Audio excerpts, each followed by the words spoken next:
20h sur les antennes de la télé Futur Média. Merci de nous accueillir chez vous. Mesdames, Messieurs, bonsoir. À côté de moi, Léa Soukene Ndiaye. Bonsoir Léa. Bonsoir Ibrahima Kane. Bonsoir également à vous, chers téléspectateurs. Voici les titres de cette édition. À la une de l'actualité ce soir, Farba Senghor persiste et signe. Modou Diagne Fada est corrompu par le régime en place. Le mis en cause dément et menace de traduire Farba Senghor devant la justice. Le président du groupe parlementaire Démocratie Liberté révèle que rien ne l'arrêtera dans sa volonté de refonte du parti. Et puis, un ancien libéral décortique dans ce journal la crise que traverse le Parti démocratique sénégalais. Le parti de Maître Wade est sur la voie du déclin selon Thierno. Si Modou Diagne Fada m'avait consulté, je lui aurait déconseillé une confrontation avec le pape du Sopi devant le PDS, déclare l'ancien ministre du Tourisme. Mamadou Ndione joue la carte de l'apaisement après que l'UMS a demandé l'exclusion pure et simple du ministre Moustapha Diop suite à sa sortie maladroite à l'endroit des magistrats de cette structure. Le responsable de l'APR estime que l'UMS n'est qu'un syndicat qui défend ses membres. À Ziguinchor, la colère des commerçants de la principale rue de cette ville. À l'origine, la démolition des devantures de leur commerce par la mairie de la localité et ce, sans sommation aucune. En sport, le Sénégal décroche une qualification historique en quart de finale de la Coupe du Monde des U20 en Nouvelle-Zélande. Les Lionceaux ont battu au tir au but l'Ukraine, score final 3-1. Le dossier politique du jour s'intéresse à la formation des militants au sein des partis politiques, un aspect fondamental que les formations politiques ont tendance à reléguer au second plan. Voilà pour le sommaire. Le développement, c'est dans une poignée de secondes.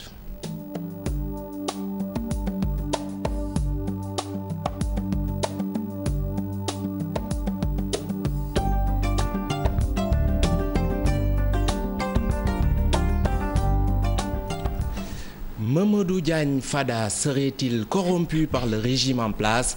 Farba Senghor persiste et signe dans l'affirmatif. Entre ces deux-là, Ibrahima, la tension est à son comble. Pour le chargé de propagande du PDS, Modou Diagne Fada est un tricheur. Quant à la fronde initiée par ce dernier, Farba Senghor affiche son indifférence. C'est un reportage signé Maïmouna Ndiaye et Mohamed Dian.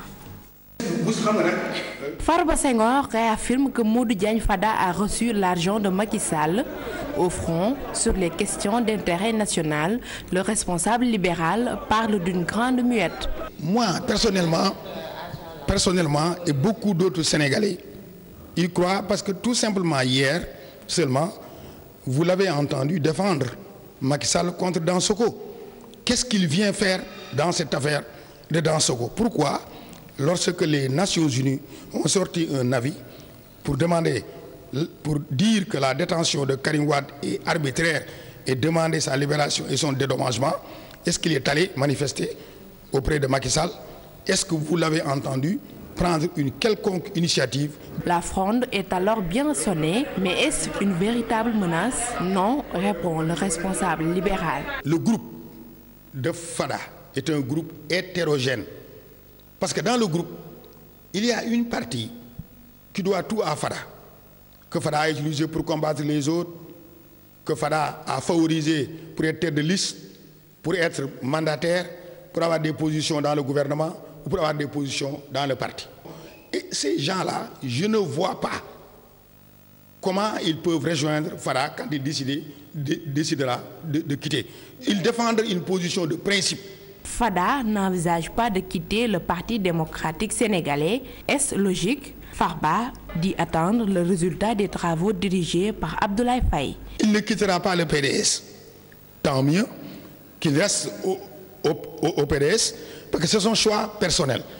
Nous avons initié une enquête et le secrétaire général national a demandé à la personne habilitée, Abdoulaye Faye, l'administrateur du parti, a mené cette enquête, de le présenter donc à la commission de discipline et de tirer toutes les conséquences des actes qui sont posés par Fada. Sur la plainte annoncée par le député libéral Modou Diagne Fada, Farba Senghor dit prendre bonne note et affiche une indifférence.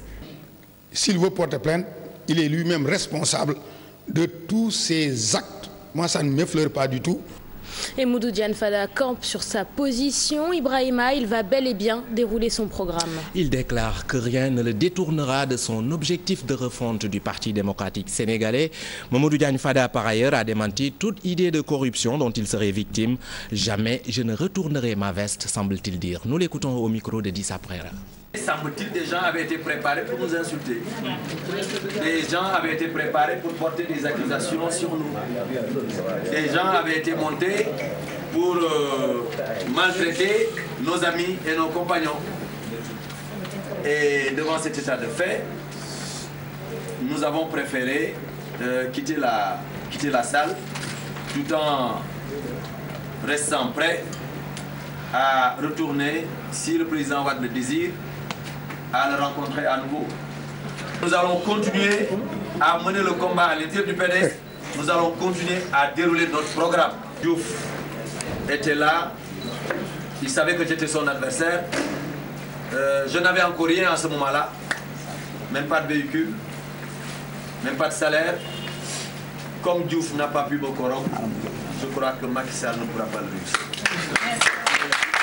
Le Parti démocratique sénégalais est sur la voie du déclin, du moins c'est la conviction de Thierno Lo, l'ancien responsable libéral, donne ainsi son analyse sur la crise qui secoue la formation libérale. Thierno Lo avertit également Modou Diagne Fada qui pour lui n'a aucune chance de réussir dans sa volonté de renouveler le PDS, un avis que ne partage pas l'analyste politique Momar Seyni Ndiaye. Selon lui, cette crise n'est pas une première au Parti démocratique sénégalais. Aminata Mbaresso et Modou Diop. Entre Modou Diagne Fada et Abdoulaye Wade, ce n'est plus le grand amour. Thierno Lo, ancien responsable au Parti démocratique sénégalais, pas du tout surpris de la tournure des événements. Le Parti démocratique sénégalais, on parle de parti. Mais ce n'est pas un parti. C'est un regroupement de personnes autour d'un homme qui est Abdoulaye Wade. Si nous voulons bien comprendre ce qui se passe dans ce parti-là, il faudrait qu'on ait le courage de reconnaître certaines réalités. Le PDS est un patrimoine de Abdoulaye Wade. Les légitimités découlent des volontés de Abdoulaye Wade. Ceux qui s'affrontent aujourd'hui ont tous leur légitimité qui découle de la volonté de Abdoulaye Wade. En politique, qu'est-ce que cela peut coûter au PDS ? Écoute, le PDS a l'habitude de ces bouleversements. Hein. Ce n'est pas la première fois que le PDS subit effectivement des bouleversements, des chocs telluriques d'une très grande importance. Pour l'ancien ministre du Tourisme sous le régime d'Abdoulaye Wade, même si Modou Diagne Fada a renouvelé sa volonté de rester dans le parti et de mener son combat, il n'a aucune chance de réussir. Fada, il sait pertinemment qu'il ne réussira rien à l'intérieur du PDS. Si Fada était venu me voir, je lui aurais demandé de ne pas essayer d'affronter Abdoulaye Wade à l'intérieur du PDS. Soit il le fait de façon intelligente en étant auprès d'Abdoulaye Wade, essayer de le convaincre, ou bien il prend ses responsabilités. Mais il se dit, si je sors du PDS comme les autres l'ont fait, Souleymane Ndéné Ndiaye et autres, Idrissa Seck, Pape Diop, je n'ai plus d'emprise sur le parti. Autre fait marquant au cours de cette rencontre entre Abdoulaye Wade et ses frères de parti, le fait de demander que Modou Diagne Fada doit jurer qu'il n'a reçu aucune somme de la part de Macky Sall. Au niveau du PDS, c'est les mêmes attitudes, c'est toujours des problèmes de manque d'élégance. Quand au lieu de vous combattre sur le plan des idées, on avance des problèmes de corruption, on avance soit c'est la violence, soit c'est les injures, soit c'est la caricature. Je crois que c'est des méthodes que nous rencontrons toujours au niveau du PDS. Moi-même, je les avais vécues à l'époque. Le compagnonnage Abdoulaye Wade et Modou Diagne Fada, jusqu'où pourra-t-il aller? En tout cas, de l'avis de cet ancien responsable au Parti démocratique sénégalais, le départ de l'ancien ministre de la Jeunesse Wade serait mieux pour nous. Et la rencontre entre Maître Abdoulaye Wade et Modou Diagne Fada avait, selon nos reporters, des allures de salle de classe avec un enseignant, un maître qui enseigne à ses élèves. Retour sur cette rencontre avec Pape Faraning et Younous Diatta. Africaine, combattant de la liberté. Africaine, en avant, Cabourons, sauver l'Afrique. Voici les Africains. Après avoir chanté l'hymne de l'Afrique en chœur, Maître Wade donne le déroulé de la rencontre. Je vais lui donner la parole et ensuite nous allons lui répondre. Il met en garde les éventuels perturbateurs. Je ne veux pas d'injures ici. Tous ceux qui tenteront de troubler la réunion seront expulsés, manu militari, dehors, dans la rue. Tous ceux qui veulent parler parleront, à la condition d'être bref et de parler du sujet. Monsieur Modou Diagne Fada, vous avez la parole. Maintenant, c'est au tour de Modou Diagne Fada de prendre la parole pour camper le débat. Bureau politique Bobu, Tann, son frère Karim Wade comme candidat. Le choix du bureau politique de prendre Karim Wade comme candidat du parti rencontre l'adhésion de tous les membres. Même si certains pensent que c'était prématuré de le faire, car il y a d'autres priorités comme la libération de nos frères de parti en prison. Choix bobu ñu def jamono bobu ñu ko defee mënoon nañ ko bañ a def ñu xaar ba beneen jamono ba ñu bàyyi ñi nga xam ne dañ leen a jàpp. Le président du groupe parlementaire libéral dit ajouter que la restructuration du parti est imminente. ñu ne nag jot na yi tamit ñu continuer di xeex pour génn. Maintenant, il est temps de se battre pour la libération de ces détenus politiques.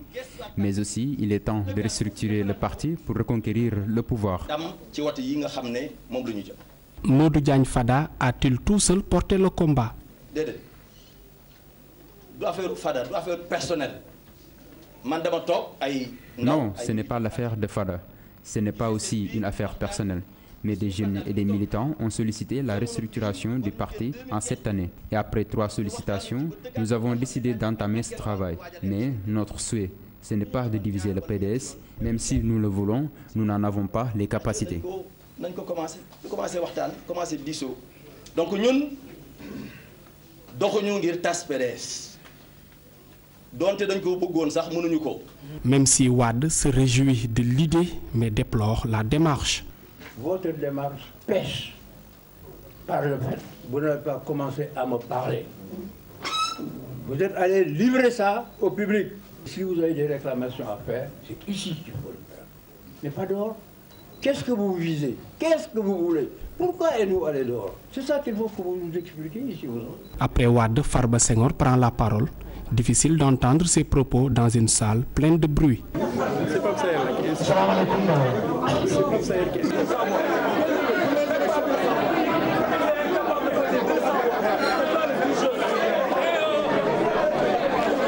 Politique toujours, querelle entre l'APR et le PIT. Modou Diagne Fada déclare qu'Amath Dansokho veut juste quitter l'attelage gouvernemental. Selon Modou Diagne Fada, cette sortie d'Amath Dansokho récemment n'est pas de coutume en politique au Sénégal. Nous l'écoutons, il est au micro de Dissa Prera. Semble-t-il, des gens avaient été préparés pour nous insulter. Des gens avaient été préparés pour porter des accusations sur nous. Des gens avaient été montés. Amath Dansokho vient de parler le week-end dernier. Nous, depuis 3 ans, nous parlons. Non, je parle du PS. Non, tout ça c'est récent parce qu'ils cherchent des portes de sortie pour quitter l'attelage gouvernemental. C'est tout. Nous sommes à la veille. Ça, c'est pas nouveau. Ça aussi, c'est classique au niveau de la politique intérieure sénégalaise. À chaque fois qu'on est à la veille d'élection, nous assistons à une décomposition, à une recomposition de la scène politique. Et bien entendu, pour pouvoir,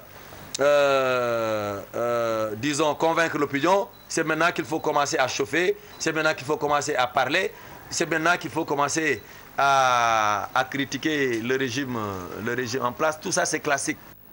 Nos économies se dirigent vers la catastrophe si le gouvernement ne prend pas garde. C'est du moins l'avis de Maître Abdoulaye Wade. Pour l'ancien chef de l'État, les Occidentaux n'ont pas de rôle à jouer dans la lutte contre le blanchiment d'argent au Sénégal et la restriction de la circulation monétaire n'a pas sa raison d'être. Je vous propose d'écouter Maître Abdoulaye Wade. Ces propos sont recueillis par vous, Ibrahima Kane. Allons à la catastrophe si nous ne prenons pas certaines dispositions. Et ce n'est pas les Européens qui viendront nous aider. Ce n'est pas eux qui viendront nous aider.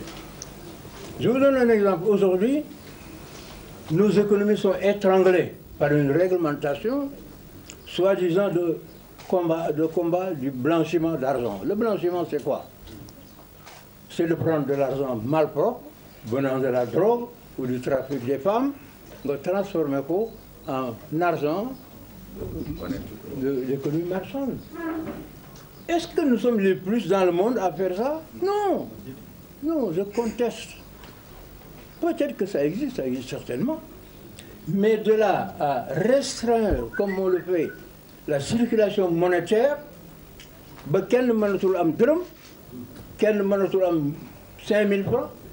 J'ai donné un billet de 50 € là, 500 € pour ñu fecc ma ko. Et ça fait depuis hier. Ah, ils disent qu'ils nous surveillent. Mais ils n'ont qu'à se surveiller d'abord eux. Parce que les grands trafiquants sont là-bas en Occident. Ils ne sont pas ici en Afrique. Mamadou Ndione, responsable politique à l'Alliance pour la République, estime que l'UMS n'est qu'un syndicat qui défend ses membres. Le responsable libéral s'exprimait suite à la volonté exprimée par l'UMS d'exclure le ministre Moustapha Diop suite à sa sortie virulente contre l'Association des magistrats du Sénégal. Un sujet signé Alpha Ousmane Ndiaye. L'affaire opposant le ministre délégué en charge de la microfinance et la Cour des comptes continue d'alimenter les débats dans le milieu politico-judiciaire. Certains responsables de l'APR estiment que Moustapha Diop n'a pas tenu de tels propos. Au-delà des informations relayées par la presse, le ministre Moustapha Diop a eu à préciser qu'il n'a pas attaqué les magistrats et qu'il leur voue un respect conformément aux directives du chef de l'État. Donc moi je m'en tiens à ça pour le moment parce que le ministre, il y a des faits supposés, n'est-ce pas, qu'on lui a imputés et lui il a recadré en disant qu'il n'a pas tenu ses propos. Concernant l'exclusion de Moustapha Diop du gouvernement, comme le souhaite l'Union des magistrats du Sénégal et la Cour des comptes, ce cadre de la paix rassure et parle d'un syndicat qui défend ses membres. En fait, l'Union des magistrats du Sénégal est un syndicat. Bon, ça, il ne faut jamais qu'on l'oublie.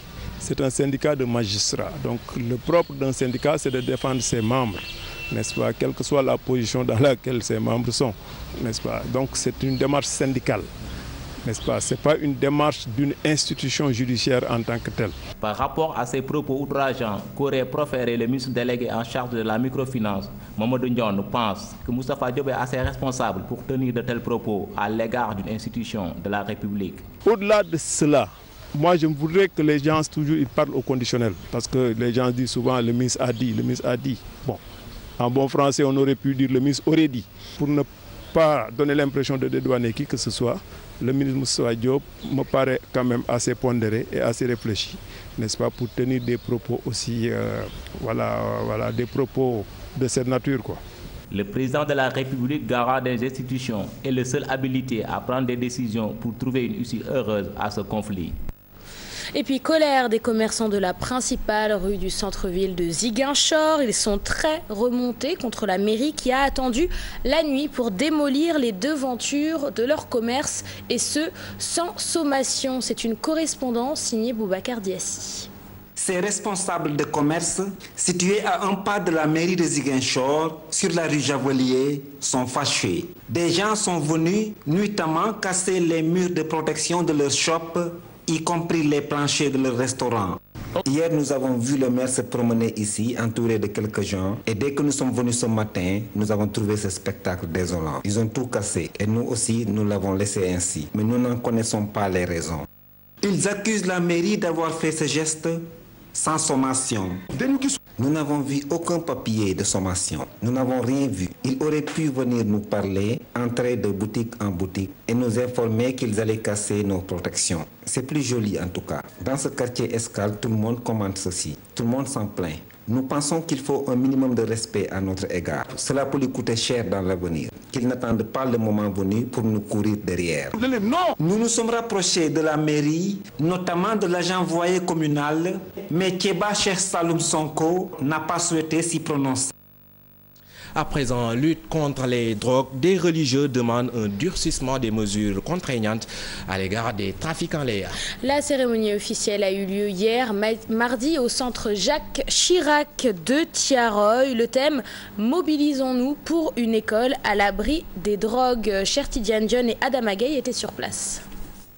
La semaine nationale de sensibilisation et de mobilisation sur les drogues démarre dans un contexte marqué par les saisies records de drogue par les services de répression. Cette 28e édition intervient au moment où la consommation de drogue en milieu scolaire gagne du terrain. Sur un échantillon de 3107 élèves, dont 51% de garçons et 42% de filles, il y a eu 7% qui ont déjà fumé le tabac. Environ 2% ont fumé le cannabis. Près de 6% ont bu de l'alcool. 1 à 2% ont consommé des inhalants, de l'héroïne ou de la cocaïne. Conscients des méfaits de la drogue, des religieux veulent combattre le fléau dans toutes ses formes.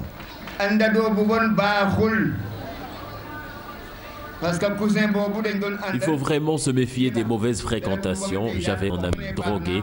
D'ailleurs, on m'interdisait de le fréquenter parce qu'il était dangereux.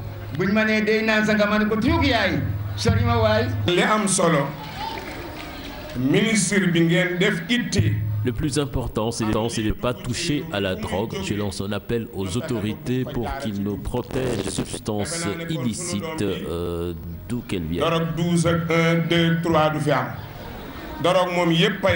La consommation de cocaïne et de cannabis, un phénomène qui envahit le milieu scolaire, posant un problème de sécurité. Autorités gouvernementales et sociétés civiles veulent plus de répression contre les trafiquants. La semaine nationale de lutte contre la drogue a donc démarré hier, mardi, et hier justement nous parlions de la présence de substances illicites au sein de certains établissements scolaires, un phénomène qui serait en partie dû aux grèves incessantes que connaît l'école sénégalaise ces dernières années. C'est la conviction de Cheikh Diop, coordonnateur du centre Jacques Chirac de Thiaroye. Il déplore le manque de moyens dont souffre la dite structure pour mener à bien sa mission. Nous l'écoutons, il est au micro de Cheikh Tidiane Dione. Le centre quand même reste confronté à de réels problèmes liés effectivement à un manque de moyens pour assumer totalement sa mission. En dépit en tout cas des subventions qui sont faites de façon ponctuelle par l'autorité, véritablement il y a des problèmes. Ça il faut le reconnaître et ça c'est à l'image de l'ensemble des acteurs de la société civile. Je pense que un peu les perturbations qu'on a connues ces dernières années dans le système scolaire effectivement est l'une des causes. Les enfants ne sont pas suffisamment pris en charge. Le cannabis est relativement accessible. L'alcool aujourd'hui avec les conditionnements qui permettent à l'enfant d'y accéder moyennant 100 francs, 300 francs, constitue un problème réel. Mais de toutes les façons, ce qui est clair, c'est qu'il nous faut faire en sorte que la drogue ne soit pas disponible dans les environs immédiats des écoles et cela passe nécessairement par la lutte véritablement contre le trafic. C'est essentiel.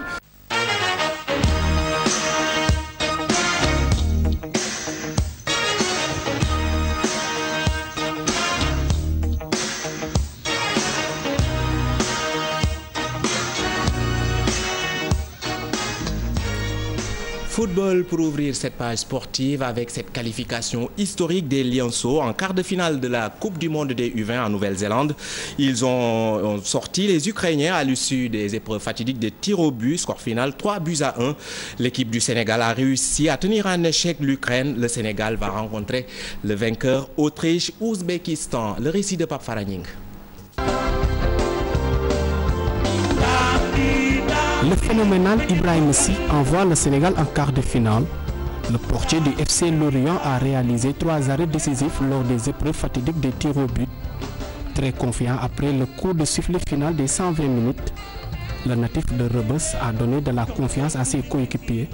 Même dans le match, il a réalisé des interventions spectaculaires dans une rencontre très disputée devant des Ukrainiens qui n'avaient pas encore encaissé de but dans ce mondial U20.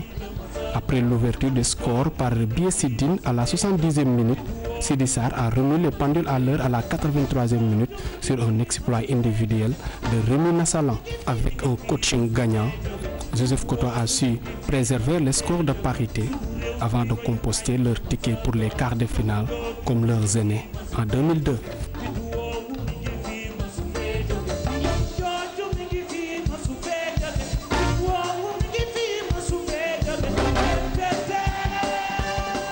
Et on ne pouvait pas parler de cette grande victoire des Lionceaux sur l'Ukraine sans s'intéresser de plus près à Iboussi, grand artisan de la victoire historique avec 3 arrêts à son compte. Alors qui est ce portier si talentueux? Son portrait nous est dressé par Pape Faraning. Je vais y arriver. Il a encore sorti le grand jeu et usé de son expérience pour dompter les Ukrainiens. Ibrahim Sy a été impérial lors de ce tournoi. L'ex-sociétaire de l'Olympique de Marseille avait à cœur de faire un bon mondial. J'ai bien fait d'y aller, parce qu'on a fait une bonne quart, si vous regardez, on est monté en puissance et j'espère en Coupe du Monde, ça va continuer comme ça. Parce que ça ne va pas être des matchs faciles déjà. La Coupe du Monde, tout jeune, moins de 20 ans, rêve d'y jouer. Maintenant, c'est à nous de faire le reste et faire le maximum possible. Le fait de jouer au plus haut niveau l'a beaucoup aidé. Ce jeune gardien de but qui a fait ses débuts à Rebus ne compte pas rester là. C'est la première fois quand j'ai joué en professionnel. J'avais 16 ans et demi contre Benfica quand j'étais à Marseille. En plus, c'était mon rêve de jouer à Marseille. Je l'ai fait. Ça s'est bien passé pour moi. Même s'il a longtemps séjourné en France, le gardien de Lorient aime plus que jamais le maillot national, témoigne le coach adjoint. Il a été très bon sur sa ligne. Et puis, bon, on sent une souplesse vraiment sur son corps et il est très équilibré. Bon, c'est un gardien de but qui parle beaucoup avec sa défense. Bon, il a un bon jeu de pied aussi. Bon, je pense que c'est quelqu'un qui a l'avenir devant lui, mais comme on dit, il faut toujours rester serein et ne pas brûler les étapes et travailler. Je pense qu'un jour ou l'autre, ça ira. Toujours souriant avec son look de star, Iboussi a ses heures de détente. Écoute la star planétaire Youssou N'Dour. J'écoute des bons sons, quoi. Juste des bons sons. Youssou N'Dour, j'écoute souvent Youssou N'Dour. Youssou N'Dour, par contre, moi, je sais pas trop danser.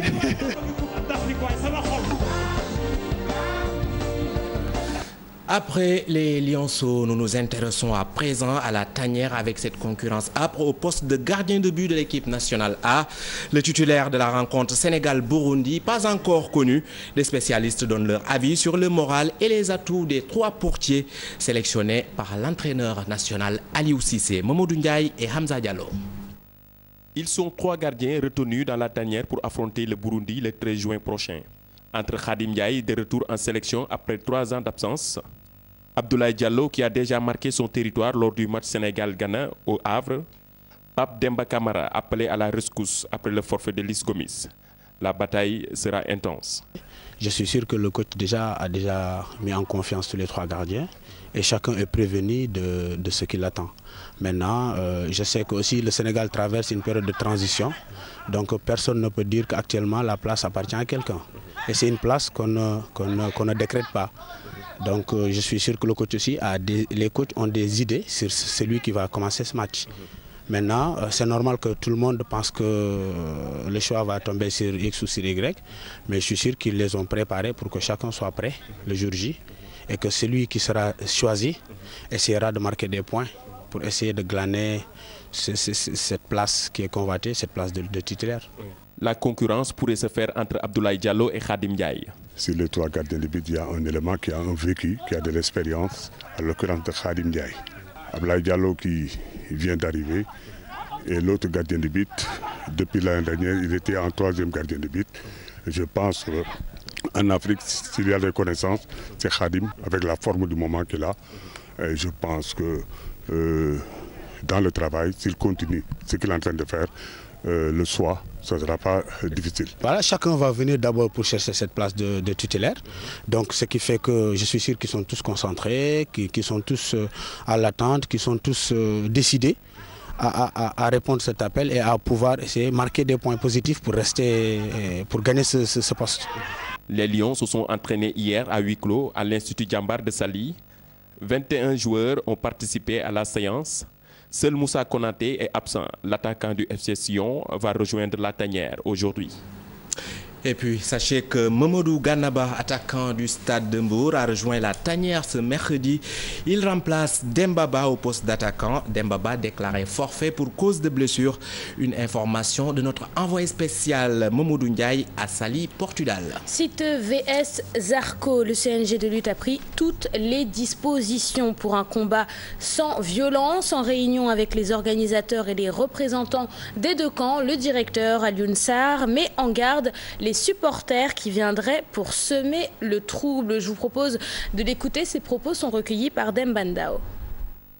La violence sur les principes généraux n'a pas sa place dans le sport. Le sport est une école de vertu où certes l'adversité existe, mais l'adversité dans le respect des règles, dans le respect de l'autre, de soi-même, et dans le respect surtout de ceux qui ont payé leur argent, soit pour vous permettre d'exprimer votre sport, ou qui ont payé leur argent pour venir assister au spectacle. Donc le comité national ne saurait tolérer des manquements à la charte sportive. Nous avons pris toutes nos mesures pour que ce combat se passe dans les meilleures conditions, comme cela s'est passé dans la globalité depuis le début de la saison. C'était là donc le docteur Alioune Sarr, président du CNG, Ibrahim. À présent, le dossier politique du jour, la formation des militants à l'honneur, Léa. Un aspect fondamental, pourtant de plus en plus relégué au second plan. La cause, de nombreux militants rejoindraient leur parti pour bénéficier de privilèges. Plus d'explications, c'est avec Chérif Dia et Mardien pour le dossier du jour. Des Sénégalais font le constat eux-mêmes. Les dérives notées dans le champ politique sont liées en grande partie à l'absence de formation dans les partis politiques au Sénégal. Tout jeune qui s'engage dans un parti politique doit d'abord, en tout cas, privilégier sa formation. Si ces jeunes-là étaient bien formés, peut-être la plupart des actions irresponsables qui sont en train d'être vécues ici, peut-être n'auraient dû pas se produire, quoi. Je pense qu'on ne forme plus dans les partis. Et c'est vraiment, c'est absurde, quoi. Oui. Je pense qu'on doit revoir la formation au sein des partis politiques. Et pourtant, les acteurs politiques sont conscients de l'impact de la formation dans la conscientisation des militants. Le constat simple, c'est que de plus en plus les politiques avaient fait de cette action centrale une question secondaire, la formation, parce qu'avec justement le développement et l'organisation régulière d'élections dans ce pays, nous étions plus tournés par la pratique, par les élections. Mais nous nous sommes rendus compte que cela faisait beaucoup de tort aux politiques que nous sommes. Former donc le bon militant, former le bon citoyen et que ce citoyen également soit un bon panafricaniste. L'école du parti qui est dirigée par le professeur Maouloud Diakhaté et beaucoup de jeunes qui sont dans le parti, dans les mouvements de jeunes, les femmes, etc. sont formés à travers cette école du parti, ce qui leur permet d'intervenir de très belle manière partout où ils sont. Si le PS et l'APR ont par exemple des écoles du parti destinées à la formation, le PDS avait de son côté mis en place un institut libéral en faveur des jeunes afin qu'ils portent l'idéologie du parti. Mais les partis de gauche sont plus en avance dans la formation de leurs militants. La formation devrait être au cœur de la vie politique. Parce qu'un parti politique, en principe, doit impliquer une orientation politique. C'est ça. Et l'orientation politique ne peut se communiquer que par la formation. Malheureusement, force est de reconnaître que depuis quelques années, la formation est le parent pauvre de la vie politique. Et que les partis politiques et les militants, y compris les jeunes, tendent à privilégier les avantages politiques au détriment de la formation politique. C'est ça qui fait la faiblesse de la politique dans ce pays. Les partis politiques avertis forment leurs militants pour leur permettre d'acquérir une pleine conscience citoyenne. Malheureusement, au Sénégal, la formation est de plus en plus reléguée au second plan dans les partis politiques. Voilà, c'était là l'essentiel de l'actualité de ce mercredi. Merci à toi, Léa. Merci à toi, Ibrahima. Merci à vous de nous avoir prêté attention. À présent, l'antenne est à Chérif pour Permanence. Merci beaucoup, Ibrahima, et merci beaucoup à vous, Léa Souken Ndiaye. On vous retrouve demain avec le même plaisir. Tout de suite, l'invité du soir.